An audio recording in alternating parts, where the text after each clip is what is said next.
दोस्तों, Surya fundamental study में आपका स्वागत है।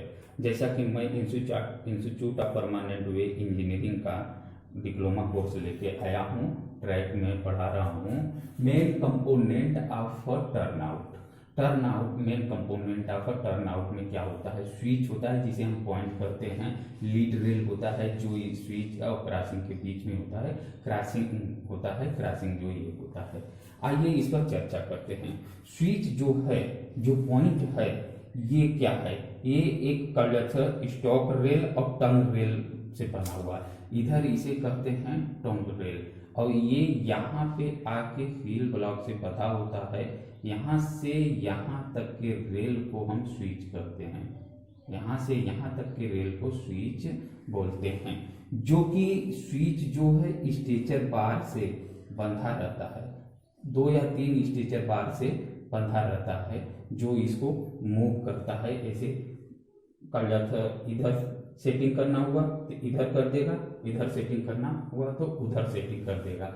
इनके बीच में जो गैप होता है पॉइंट और ये रेल, मेन रेल और यहाँ पे इसका जो स्विच होता है, इनके बीच में यहाँ गैप होता है। जो गैप 95 mm से लेके 150 mm के बीच में होता है। मैक्सिमम इतना, मिनिमम इतना, मतलब यहाँ पे गैप होना चाहिए जो कि सेट, ये स्विच को इस रेल में सेट करे। और ये स्टेचर बार से बंधा हुआ होता है। ये इसका एंड इधर जो होता है लीड रेल से बंधा रहता है। यहाँ हील ब्लॉक होते हैं, हील ब्लॉक होते हैं। हील ब्लॉक से यहाँ लीड रेल बना होता है। लीड रेल यहाँ से यहाँ तक होता है, उसके बाद आगे क्रॉसिंग रेल होता है। तो ये स्विच रहा। अब ये स्विच जो है टंग रेल आर 2 टाइप का होता है। 2 टाइप का एक स्ट्रेट टंग रेल होता है और एक कर्व्ड टंग रेल होता है। ये जो होता है 2 टाइप का होता है। पहला होता है स्ट्रेट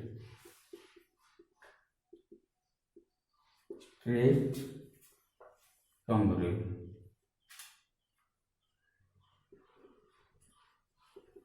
स्ट्रेट टंग रेल होता है। और दूसरा होता है कर्व टंग रेल। दूसरा होता है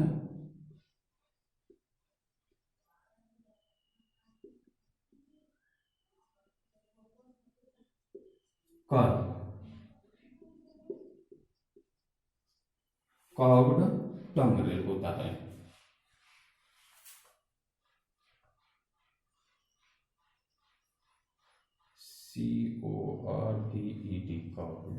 कर्व्ड रेल होता है। ये 2 तरह के होते हैं। अब ये जो स्ट्रेट टंग रेल होता है, ये rail strength up to the heel block तक ताकत में रहता है। कर्व जो होता है, ये tongue rail is the shape of curve, ये कर्व के शेप में होता है, जिससे क्या होता है, ensure the smooth entry of the train into the curve track में एंट्री करता है। उसके बाद होता है आपका लीड रेल। यहाँ से आगे का रेल जो होता है लीड रेल होता है। Lead rail serve to join switch to the crossing. These rail are ordinary rail होता है, fix to the sleeper rigidly, मतलब दृढ़ से अच्छा से फिटिंग रहता है। इसके बीच ये लीड रेल रहता है। उसके बाद होता है क्रॉसिंग क्या होता है? क्रॉसिंग यहाँ ये जो पोर्शन होता है क्रॉसिंग का होता है। क्रॉसिंग आप देखेंगे तो इस तरह से होता है।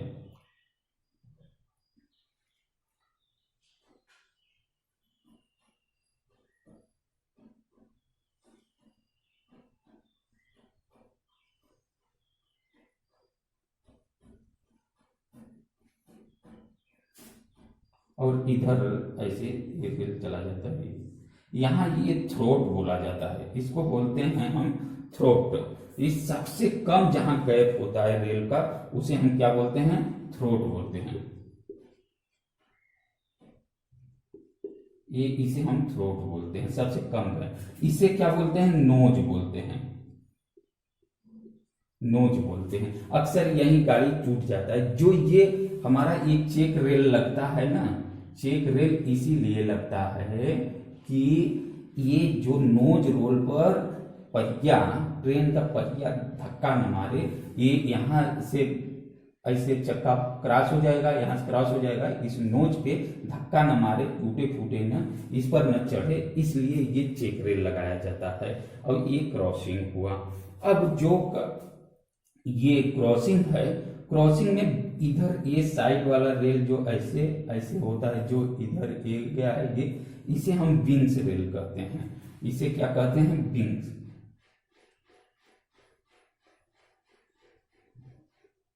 विंग रेल्स बोलते हैं इसे। अब ये क्रॉसिंग हुआ, ये थ्रोट, सबसे कम गैप जहां होता है थ्रोट बोलता है, इसे नोज बोलते हैं। ये इधर मेन रेल से मीटर पट्टी से बंधे रहते हैं, उस मतलब फिश प्लेट में 6 बोल्ट होते हैं, आपको मालूम होगा। उसके बाद हम पढ़ते हैं एंगल ऑफ क्रॉसिंग।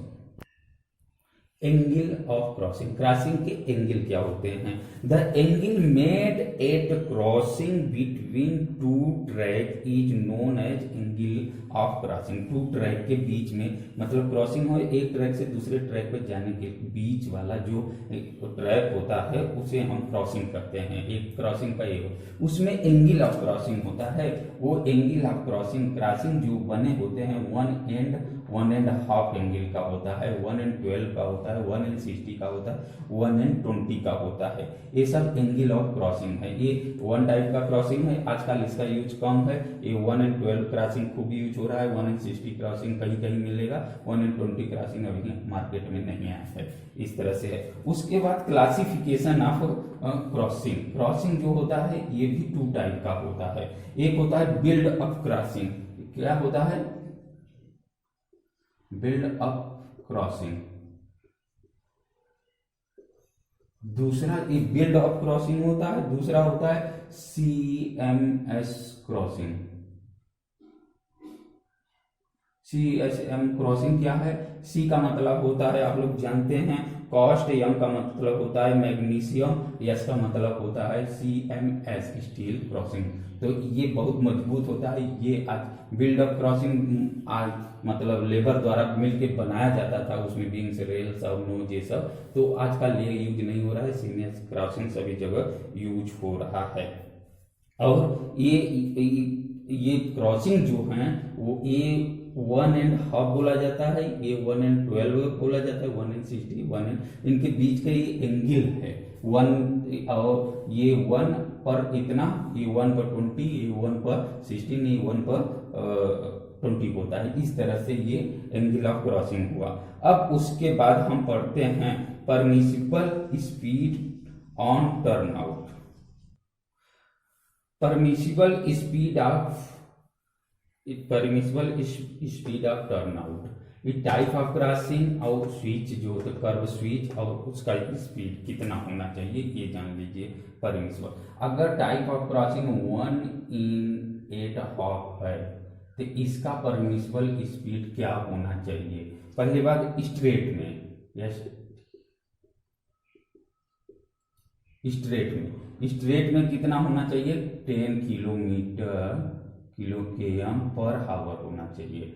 और अगर यही कर्व है तो कर्व में कितना होना चाहिए? 15 km/h होना चाहिए, इससे ज्यादा नहीं होना चाहिए। ये इतना, मतलब ये 1.5 का ये है। अब सिमेट्रिकल, ये 1.5 ये सिमेट्रिकली कहीं होता है। सिमेट्रिकल होता है तो उसकी स्पीड 30 km/h होती है। कितना होती है? 30 km/h होती है। उसके बाद आपका आता है 1/12। 1/12 जो होता है क्रॉसिंग, इसकी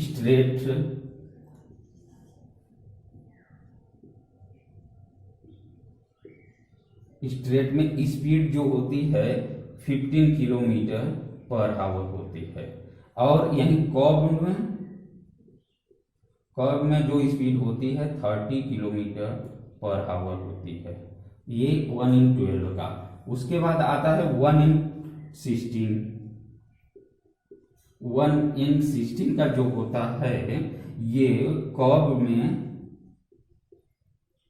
कर्व में स्पीड होता है 1 in 60 का कर्व में स्पीड होता है 15 किलोमीटर पर आवर। उसके बाद होता है 1 in 20 क्रॉसिंग, इसका कर्व में स्पीड होता है 15 किलोमीटर पर आवर होता है। इस तरह से स्ट्रेट में मतलब कितना भी स्पीड जाए कोई बात नहीं, लेकिन कर्व में एक लिमिट दे रखा है, वो ये permissible speed of the turnout है।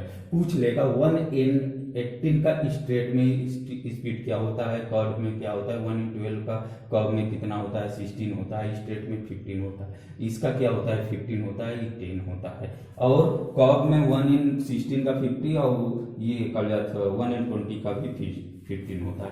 उसके बाद अब हम लोग पढ़ेंगे वेरियस टाइप्स ऑफ क्रॉसिंग जो लेआउट में पढ़ा है हुआ है। वेरियस लेआउट क्रॉसिंग में आप पहले डायमंड क्रॉसिंग नाम से ही लगता है कि एक लाइन ऐसे क्रॉस करेगी, एक लाइन ऐसे क्रॉस करेगी। इसके लिए जो यहाँ पे क्रॉसिंग होंगे, ये क्रॉसिंग जो हैं इसे हम डायमंड क्रॉसिंग कहते हैं। तो क्रॉसिंग तो सभी जगह तो होगी नहीं, एक यहाँ पे ऐसे लगेगा जो कि ऐसे टर्न होके फिर यहाँ जाएगा, एक यहाँ लगेगा जो ऐसे आएगा, इस तरह से। तो ये जो डायमंड क्रॉसिंग है, यहाँ पे जो 4 क्रॉसिंग बन रहे हैं ये डायमंड क्रॉसिंग बोला जाता है। इस तरह से इसमें 4 क्रॉसिंग होते हैं, डायमंड के आकार के होते हैं, डायमंड क्रॉसिंग करते हैं। अब आता है क्रॉस ओवर किसे कहते हैं, जो लाइन होती है आपकी, दूसरा क्रॉस ओवर जो लाइन होती है, जैसे आपका एक लाइन ए गया है, दूसरी लाइन ए गई है, इन दोनों लाइन में जो क्रॉसिंग होता है, जैसे यहां से जो क्रॉसिंग आएगा इधर से ये ऐसे यहाँ मिलेगा, यहाँ से जो आएगा ये ऐसे जाके मिलेगा ऐसे, तो यहाँ ये क्रॉसिंग बना, ये क्रॉसिंग इसे क्रॉस ओवर कहते हैं। इसमें 2 क्रॉसिंग होता है, एक रूट से दूसरे रूट पर जाती हैं ट्रेन में। उसके बाद लैडर क्रॉसिंग होता है। लैडर क्रॉसिंग मतलब कि यार्ड में देखने को मिलेगा, एक मेन लाइन इस तरह से होती है, उसके बाद ब्रांच लाइनें ऐसे ऐसे कई आती हैं, इस तरह से ब्रांच लाइनें कई रहती हैं। तो यहाँ से जो पहला क्रॉसिंग आएगा, जैसे यहाँ से ऐसे आएगा इस तरह से, तो एक इसके लिए हो गया, फिर यहाँ से ऐसे आएगा इसके लिए हो गया, फिर यहाँ से ऐसे इसके लिए आएगा, इस तरह से एक ही जगह से नहीं आएगा। ये ध्यान दीजिए, ये लैडर क्रॉसिंग का मतलब कि ये यही एक ही क्रॉसिंग से सब ऐसे नहीं, एक से केवल ये आया, एक से केवल ये आया, अब इसके आगे ये फिर ऐसे यहाँ चला जाएगा, ये आके ऐसे हो जाएगा, फिर ये इसके आगे यहाँ आ जाएगा, ये आके यहाँ हो जाएगा। तो इस तरह से लैडर एक सीढ़ी के आकार में बनेगा क्रॉसिंग, तो उसे हम कहते हैं लैडर क्रॉसिंग कहते हैं। सिमेट्रिकल किसे कहते हैं, जैसे एक ही लाइन ऐसे है, इससे एक ऐसे दूसरा चला जाए क्रॉसिंग और दूसरी लाइन, फिर यहीं से एक ऐसे चली जाए क्रॉसिंग, तो ये सिमेट्रिकल क्रॉसिंग कहा जाता है। उसके बाद होता है सिंगल और double crossing. As a diamond crossing जो हम देखे थे, वहीं सिंगल एंड डबल क्रॉसिंग बोला जाता है डायमंड क्रॉसिंग। जैसे सिंगल और डबल क्रॉसिंग को देख लीजिए, ये आपका मेन लाइन हो गया, जैसे एक लाइन हो गई, इसमें रेल जा रही, अब इससे एक ऐसे चली जाए, तो देखेंगे एक क्रॉसिंग यहाँ आ जाएगा, एक क्रॉसिंग यहाँ आ जाएगा, एक क्रॉसिंग यहाँ हो जाएगा, एक क्रॉसिंग यहाँ हो जाएगा, डायमंड आकार का हो जाएगा। तो ये भी single and double slip crossing बोलते हैं। अब हम कर्व के बारे में चर्चा करेंगे। कर्व का मतलब होता है गोलाई। गोलाई का मतलब आप लोग जानते हैं दोस्तों, कोई भी रेड लाइन है ऐसे जाती है तो स्ट्रेट लाइन बोली जाती है, अगर वो ऐसे जाती है तो ये गोलाई में जाती है। इसमें इनर रेल और आउटर रेल थोड़ा सा उठा हुआ रहता है। फिलहाल यहाँ कर्व आर अननेसेसरी एबल, आप लोग जानते हैं कितना गोलाई जरूरत है। We can not avoid provision of curve in railway alignment as it is not possible to have the entire alignment in the straight line to do. आप समझ गए होंगे इसका मतलब कि बिना गुलाई का रेलवे के अलाइनमेंट जो होते हैं, मतलब कि बिना गुलाई का रेल संभव ही नहीं है, एक तरह से समझिए। The necessity of avoiding naturally obstruction, पहला हो गया। उसके बाद दूसरा है the connect several important city which are not on the straight line, जो स्ट्रेट लाइन नहीं है कहीं भी स्ट्रेट लाइन हो, to provide extra length to regular the gradient, जो रेगुलर ग्रेडियंट को प्रोवाइड करता है। Definition of curvature. कर्वेचर किसे कहते हैं? गुलाई को जानते हैं, गुलाई को ही हम कर्वेचर कहते हैं एक तरह से। One of the important parameter of a curve it is curvature, मतलब एक मेजरिंग पैरामीटर को माप के, हम कर्व को माप के कुछ करते हैं तो उसी को कर्वेचर कहते हैं। It is defined either by the radius degree of curvature, radius degree curvature ही इसे कहा जाता है। अब ये कर्व जो होता है 30.5 मीटर का कर्व मतलब इस तरह से हुआ, यहाँ पे इसका सेंटर हुआ, यहाँ एक एंगल बनता है, उसी को 1 डिग्री या 2 डिग्री 3 डिग्री एंगल कहते हैं। ये कर्वेचर हुआ, ये रेल लाइन ऐसे जाता है तो इसी को कर्वेचर कहते हैं। तो ये 30.5 मीटर का कॉर्ड है, कॉर्ड मतलब ये, समझ में आया? ये इतना 30 मीटर देखेंगे तो एक सीधी लाइन में दिखता है, इसलिए थोड़ा ये करके बताया हूँ। लगभग ये होता है 100 फीट के बराबर होता है, 100 फीट के बराबर। तो 30.5 मीटर का जो कॉर्ड होता है वो सेंटर पर एक एंगल डिग्री बनाता है, जैसे 1 डिग्री कर्व बनाता है। इसकी रेडियस 1750 मीटर होती है। ये 1750 मीटर 1 डिग्री कर्व बनाता है। इसी अगर ये रेडियस आधा हो जाए, मतलब 875 लगभग मीटर हो जाए, तो यहाँ पे एंगल जो बनेगा लगभग 2 डिग्री का बनेगा। समझ में आया? ये होता है डिफिनीशन ऑफ कर्वेचर में, ये सब चीजें हैं। उसके बाद आता है काउंट और सुपर एलिवेशन। काउंट और सुपर एलिवेशन क्या है, इसको अब जानना जरूरी है। काउंट ऑफ सुपर एलिवेशन हम पढ़ेंगे। Count of super elevation, super elevation को हम क्या कहते हैं कि ये एक अमाउंट है which is the rail of rising above the other rail. ये जब गुलाई में ऐसे घूमता है तो आप देखे होंगे कि गुलाई में ए वाला रेल इस रेल से थोड़ा सा ऊपर रहता है, थोड़ा सा उठा रहता है। जो ये उठा रहता है रेल, ये कितना उठा रहता है इसका मेजरमेंट भी किया जाता है, उसी को काउंट कहते हैं या सुपर एलिवेशन कहते हैं। गुलाई में देखे होंगे बाहर वाली रेल अंदर वाली रेल से थोड़ा सा उठा रहता है, उसी को काउंट या सुपर एलिवेशन कहते हैं। इसका मेजरमेंट भी किया जाता है। उसके बाद होता है इक्विलिब्रियम स्पीड। जब एक गुलाई पे कोई भी रेल जाएगी तो उसकी इक्विलिब्रियम मतलब क्या होता है?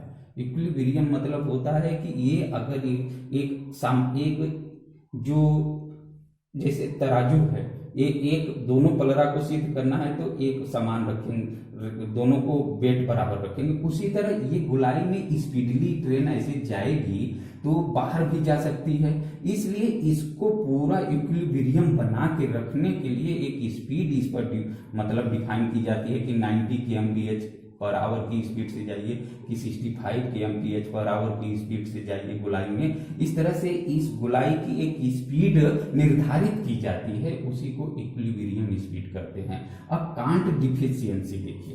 कांट डिफिशियंसी क्या है कि ये जो इक्विलिब्रियम स्पीड है इससे कुछ कमी आ जाती है, जो आपकी गाड़ी जा रही है इससे कम स्पीड में जा रही है तो कांट डिफिशियंसी हो जा रही है। और कांट एक्सेस कब हो जाता है? जो इक्विलिब्रियम स्पीड दिया रहता है उससे कहीं आपकी गाड़ी तेजी स्पीड से जाती है तो उसे काउंट स्पीड कहते हैं। उसके बाद सेंट्रीफ्यूगल फोर्स लगे, जैसे इस पे एक निर्धारित स्पीड जो दी गई है उससे कहीं ज्यादा स्पीड में जाएगी तो बाहर जाने की संभावना हो सकती है ना, सेंट्रीफ्यूगल फोर्स बाहर की तरफ लग जाएगा, जा सकती है। उसी तरह ये कम स्पीड से जाएगी तो ऐसे स्लो में जाएगी जिस पर इसके ग्रेडियंट यानी एक सुपर एलिवेशन और रेल पर भी इफेक्ट पड़ेगा, इसलिए इक्विलिब्रियम स्पीड एक निर्धारित की जाती है उसमें जाए। उससे कमी होती है तो कांट डिफिशियंसी, और स्पीड में जब ज्यादा होती है तो कांट एक्सीट बोला जाता है।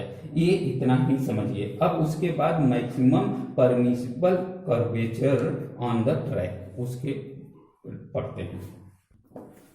अब minimum permissible curvature on plain track उसमें पढ़ेंगे, जैसे मीटर गेज, ब्रांड गेज, इस पर मैक्सिमम डिग्री कितना होनी चाहिए, कर्वेचर रेडियस परमिबल कितना होना चाहिए। इसके पहले हम कांट ग्रेडियंट के बारे में थोड़ा सा और कांट डिफिशियंसी देखिए। Can't gradient and can't deficiency, gradient indicated the among by which cant or deficiency of a cant is increased or reduced in the given length of transition. 1 in 1000 means that cant or deficiency of cant, समझ रहे हैं ना, can't की मतलब कमी या बढ़ोतरी, deficiency of can't 1 mm is gradient और लॉस इन 1000 mm में, 1000 mm में 1 ग्रेडियंट लॉस होता है, इस तरह से। अब गेज, हम ये maximum permissible curvature on plain track पर ब्रॉन्ड गेज जो होता है, ब्रॉन्ड गेज के लिए मैक्सिमम डिग्री 100 डिग्री आप जानते हैं और देखे भी होंगे, और ये कर्वेचर रेडियस 175 होता है, इसको याद रखिएगा, 175 मीटर। उसके बाद आता है आपका मीटर गेज। मीटर गेज में जो होता है मैक्सिमम डिग्री ऑफ कर्वेचर 160 होता है, और इसका होता है कर्वेचर रेडियस 109 मीटर, 109 मीटर होता है। नैरो गेज होता है, नैरो गेज में आपका मैक्सिमम डिग्री 400, मैक्सिमम डिग्री 400, और इसका कर्वेचर रेडियस जो परमिटेड होता है वो 44 मीटर होता है। ये आपको समझ में आ गया होगा। ये जो गेज है, broad gauge, metre gauge, narrow gauge है, इनकी मैक्सिमम डिग्री जो है 100 है ब्रॉन्ड गेज की, और 175 मीटर कर्वेचर रेडियस परमिटेड है, और मीटर गेज के लिए 160 मैक्सिमम डिग्री है और कर्वेचर रेडियस परमिटेड 109 मीटर है। नैरो गेज के लिए 400 है और परमिबल, और ये 44 मीटर परमिबल है। अब maximum value of super elevation, super elevation का मैक्सिमम वैल्यू के बारे में जानेंगे। अब जैसे गेज हुआ, ग्रुप हुआ, ए ग्रुप का रूट है कि बी ग्रुप, सी ग्रुप या डी ग्रुप का रूट है, और नॉर्मल वैल्यू और speed permissible by the chief engineer, chief engineer द्वारा इसकी स्पीड परमिसिबल की जाती है। अब जैसे है ब्रॉन्ड गेज, हम लोग पहले ब्रॉन्ड गेज पढ़ते हैं। ब्रॉन्ड गेज का ग्रुप ए जो होता है, ग्रुप ए रूट के लिए नॉर्मल वैल्यू 165 mm होती है, 165 maximum value of super elevation का कितना होता है, 165 होता है। लेकिन with the special permissible by chief engineer द्वारा 185 mm होता है। उसके बाद group B and C route के लिए भी इसका मतलब नॉर्मल वैल्यू 165 mm होता है, लेकिन ये चीफ इंजीनियर द्वारा 185 mm का परमिसिबल है, इसको आप लोग जान लीजिए। डी रूट के लिए, डी एंड ई रूट के लिए 140 mm है। क्या सुपर एलिवेशन का नॉर्मल वैल्यू 140 mm है डी एंड ई रूट के लिए, लेकिन ये आगे सुपर चीफ इंजीनियर द्वारा क्या निर्धारित है ये इसका मालूम नहीं है। उसके बाद आता है मीटर गेज। मीटर गेज जो होता है, मीटर गेज में ये परमिसिबल वैल्यू जो है, ये परमिसिबल वैल्यू 90 mm है। कितना है, 90, और मैक्सिमम ये चीफ इंजीनियर द्वारा 100 mm निर्धारित किया गया है मीटर गेज रूट के लिए। नैरो गेज जो होता है, नैरो गेज के लिए आप लोग जान लीजिए जो वैल्यू होती है नॉर्मल वैल्यू वो 65 mm है। कितना है? 65 mm। क्या सुपर एलिवेशन जो है 65 mm उसका निर्धारित किया गया है, लेकिन जो कहा था चीफ इंजीनियर द्वारा परमिसिबल है वो लगभग है 75 mm। इतना होना चाहिए, एज ए मैक्सिमम इतना होना चाहिए, हम ये जान लीजिए। उसके बाद हम पढ़ेंगे can't deficiency. Can't deficiency super elevation हो गया, अब कांट डिफिशियंसी क्या है उसको देखते हैं।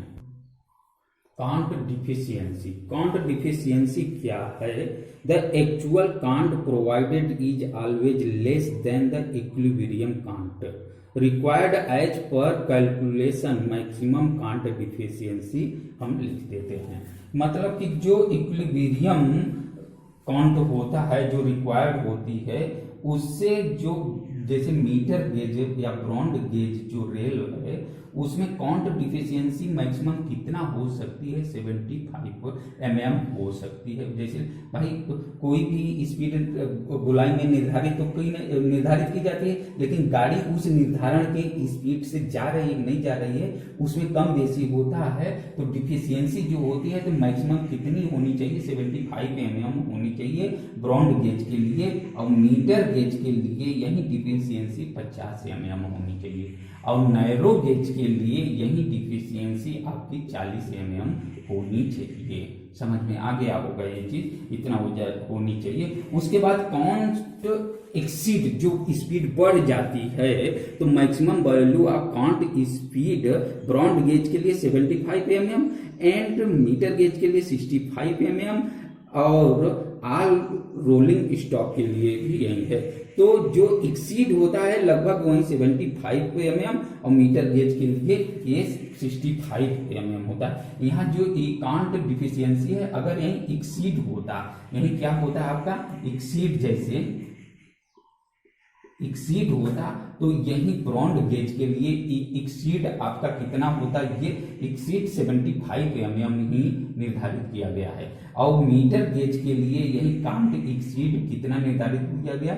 65 mm। इससे ज्यादा एक्सीड नहीं होना चाहिए। ये एक्सीड वाले कांट, ये डिफिशियंसी ये हुआ, और कांट एक्सीड ये हुआ, can't exceed axis. Can't axis जो होगा, एक्सिस आपका इतना 75 होना चाहिए ब्रॉन्ड गेज में, मीटर गेज में 65 mm होना चाहिए। अब आइए हम पढ़ते हैं train resistance and hauling capacity of the locomotive. अब train resistance and hauling capacity of locomotive, इसका मतलब रेसिस्टेंस, रेसिस्टेंस क्या है इसको जानिए। मतलब कि जब ट्रेन खड़ी रहती है, जब चलने को शुरू करती है, जब ट्रेन चलना शुरू करती है तो वो मतलब उसके चक्के में बहुत सा रुकावट लगता है, तो रेसिस्टेंस मतलब कि रुकावट, बाधाएं, उसको कौन कौन सा चीज रोक सकता है उसके बारे में हम जानेंगे। तो ट्रेन खड़ी है तो जनरली जब चलना शुरू करेगी तो फ्रिक्शन फोर्स जहां पे स्थिर है ट्रैक पर, तो थोड़ा सा फ्रिक्शन तो फोर्स वहां लगेगा तभी तो आगे जाएगी, इस तरह से वो आगे जा सकती है। तो उसी रेजिस्टेंस को पढ़ेंगे। तो पहला है resistance due to wind and speed, WR से, ये R का मतलब हुआ रेजिस्टेंस और W का मतलब हुआ वाइंड या विंड, जिसे हवा कहते हैं। हवा मतलब ट्रेन जब चलती है तो हवा कितनी स्पीड से उसको रोक सकती है, तो उसकी वैल्यू हम लिखते हैं RW से, जो 0.00156V² होता है, W in kg।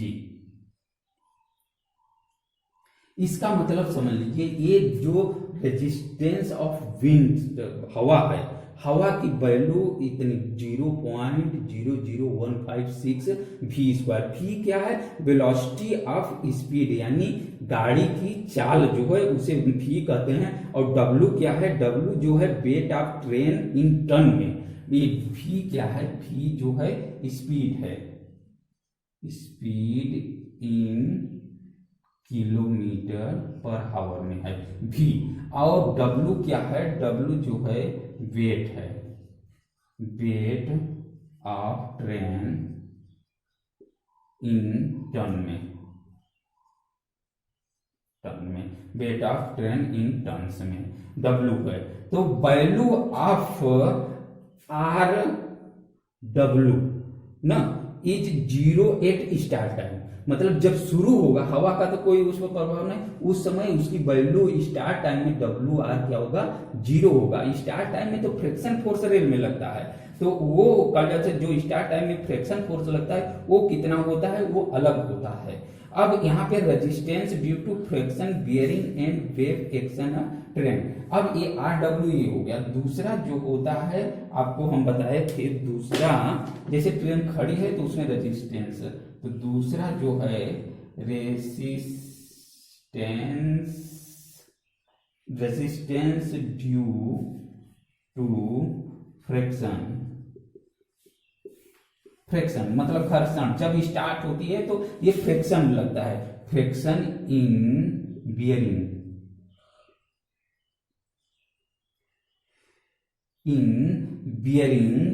And wave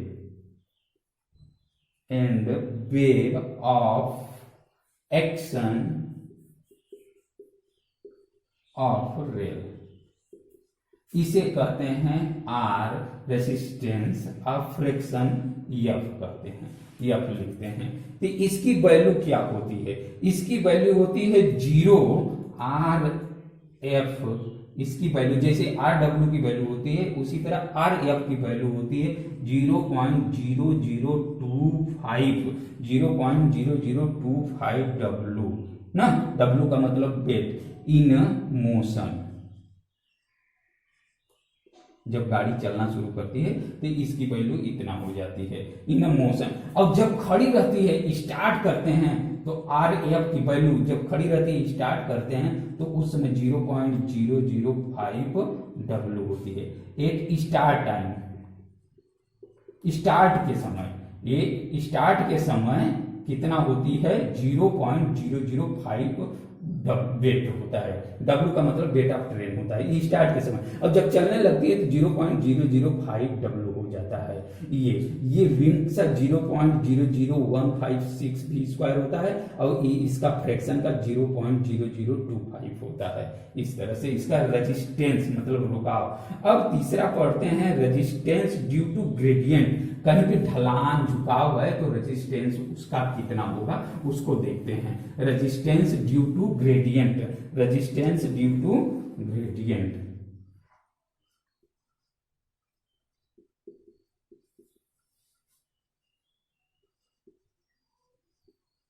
resistance due to gradient, resistance due to gradient को RG से लिखते हैं। कैसे? RG से, रेजिस्टेंस तो होता ही RG, इसकी वैल्यू जो होती है R स्मॉल g, इस तरह से लिखते हैं। इसकी value capital G into W, capital G क्या है और W क्या है हम आपको बताते हैं, अपॉन 100 होता है।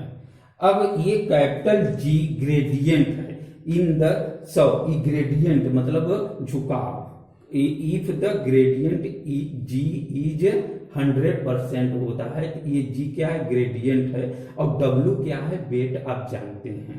तो G क्या है, ग्रेडियंट है, ग्रेडियंट को आप जान गए हैं। तो इसकी वैल्यू कितना होती है, तो GW/100 हम लिख लेते हैं। उसके बाद रेजिस्टेंस ड्यू टू कर्व, कहीं कर्व भी होता है तो उसका रेजिस्टेंस कितना होता है उसको भी जान लीजिए। तो रेजिस्टेंस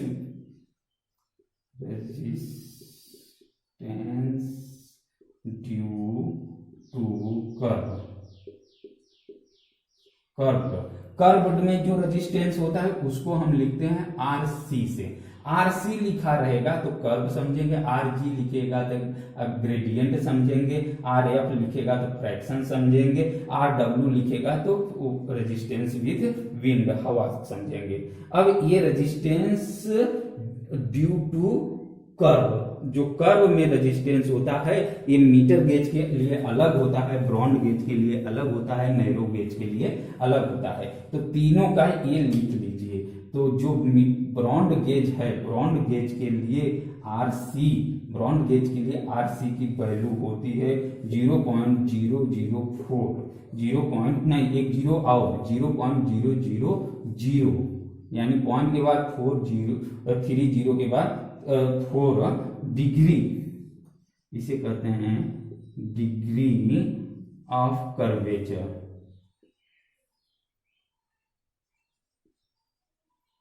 डिग्री ऑफ कर्वेचर करते हैं। ये होता है 0.0004 जो होता है रेजिस्टेंस ड्यू टू कर्व होता है, किसके लिए, ब्रॉड गेज के लिए। मीटर गेज के लिए यही आरसी की वैल्यू 0.0003 होती है डिग्री ऑफ कर्वेचर के लिए। और नैरो गेज के लिए यही आरसी कितना हो जाता है 0.0002 degree of curvature, degree of curvature होता है। तो इस तरह से रेजिस्टेंस आप याद रखेंगे, ये ऑब्जेक्टिव टाइप में पूछ सकता है। तो ये सब रेजिस्टेंस हुआ। उसके बाद अब हम अगले वीडियो में सिविल इंजीनियरिंग ट्रैक का दूसरा लेसन स्टार्ट करेंगे। तब तक के लिए दोस्तों, मैं नमस्कार करने से पहले आप लोग अगर नए व्यूअर हैं तो सब्सक्राइब कर लीजिए और वीडियो कैसा लगा कमेंट में लिखिए। नमस्कार।